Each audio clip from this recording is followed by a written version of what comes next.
In today's video, I'm going to show you exactly how to close a Jira ticket step by step, even if you're completely new to Jira.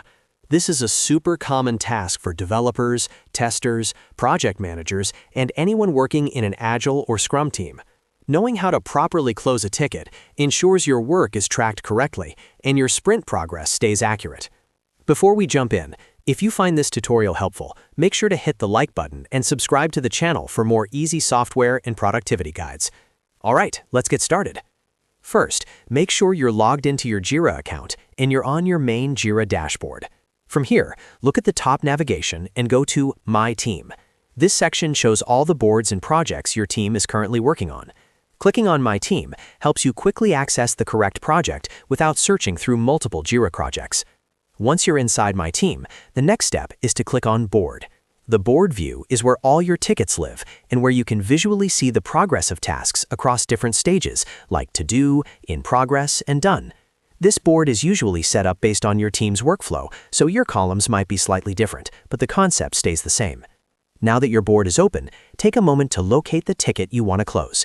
This could be a bug, a task, or a story that you've already completed. Click on the task to confirm that all the required work is done and there are no pending comments, reviews, or blockers. This is important because closing a ticket usually signals that the work is fully completed.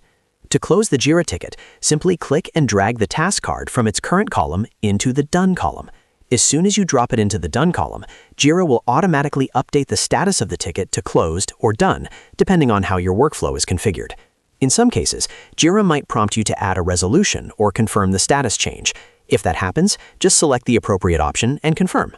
And that's it. Your Jira ticket is now officially closed and marked as done on the board. This helps your team track progress accurately and keeps your sprint clean and organized. As a quick tip, always make sure you only close tickets that truly meet the definition of done set by your team. This avoids confusion later during reviews or sprint retrospectives. If this video helped you understand how to close a Jira ticket, don't forget to hit the like button and subscribe for more simple Jira and software tutorials. Thanks for watching, and I'll see you in the next video.